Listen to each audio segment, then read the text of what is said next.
Vous venez d'inventer l'inéligibilité par principe, quand bien même le juge ne l'a pas décidé. Vous êtes en train de...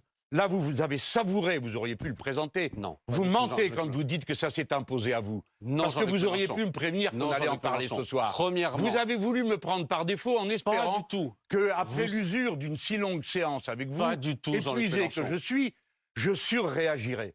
Je n'ai qu'une chose à dire. Pas du tout. La loi s'applique. Elle s'est appliquée à lui. Il a été assez puni. J'ai été assez puni. Tous les insoumis ont été assez punis. Toute personne condamnée a le droit d'être réhabilitée. D'accord? Tout le monde y a droit.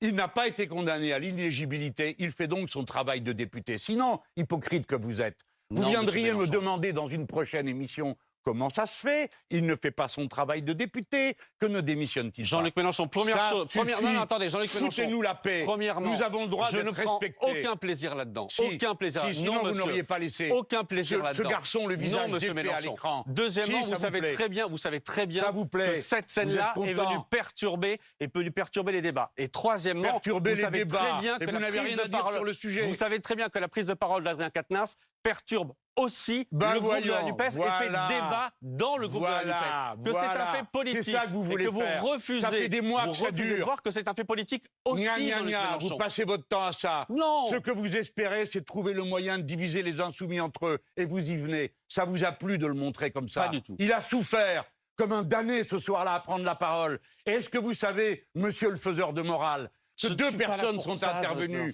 L'une, Madame Ménard, l'autre, un député de droite, absolument, un autre de LREM, pour dire maintenant ça suffit. Pour critiquer les huées, absolument. Vous n'avez pas le droit d'intimider un collègue. Parce que ce qu'ils ont fait, c'est de l'intimidation.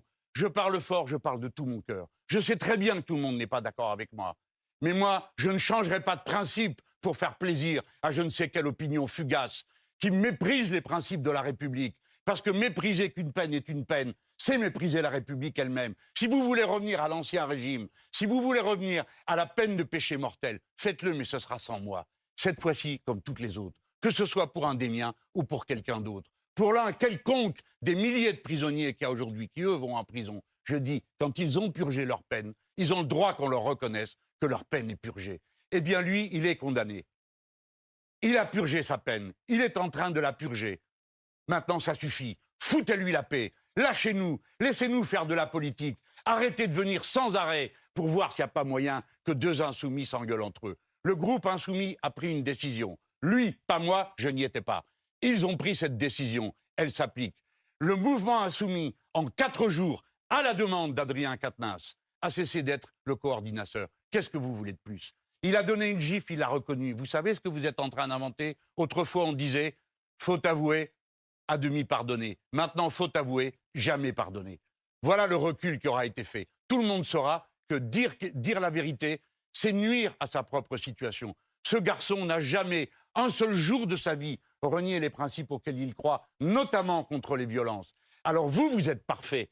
Mais lui n'est pas parfait. Moi non plus, je ne suis pas parfait. Vous voyez, la raison voudrait que j'en parle moins fort, moins violemment, que je ne laisse pas apparaître mes sentiments. Mais je ne peux faire autrement que de le dire. Je suis révolté contre le traitement. Qu'est-ce que vous attendez? De le tuer? Qu'il en ait marre, qu'il n'en puisse plus? Vous avez vu la tête qu'il fait là? Et il tient bon. Mais ça ne vous suffit pas, vous passez ça bien en longueur, hein, en espérant qu'on se bouffe entre nous. Ce que vous faites est moralement répugnant. Vous auriez pu me prévenir. Vous auriez pu me prévenir. Vous ne l'avez pas fait, exprès. Parce que vous espérez... Moi, j'ai eu 0 contact avec vous, Jean-Luc Mélenchon. Monsieur, oui, vous avez 0 contact, c'est ça. Prenez-moi pour un imbécile en plus. Donc, vous auriez pu me prévenir pour que je réfléchisse à vous dire comment, au bout de 2 heures de débat sur les retraites, j'allais intervenir. Hein? Non, vous ne l'avez pas fait. Parce qu'il y a chez vous une jouissance sadique à voir des gens souffrir. Non, vous monsieur. Aimez ça? Non, monsieur Mélenchon. Si, monsieur. Sinon, vous auriez fait une séquence plus brève. Pas du tout, monsieur. Alors, je vous reconnais tel que vous êtes. Pour faire du buzz, vous êtes prêt à n'importe quoi. Non, monsieur. Et la scène que nous venons de vivre, je suppose, sera le moment clé d'une émission que je croyais consacrée aux retraites. Je regrette de vous avoir fait confiance. Vous êtes des gens sans principe, sans foi ni loi. Pas du Allez, tout. Vous saviez très bien que c'était dans l'actualité de ce... Restez là, monsieur Mélenchon. Vous ne pouvez pas partir comme ça. Bon.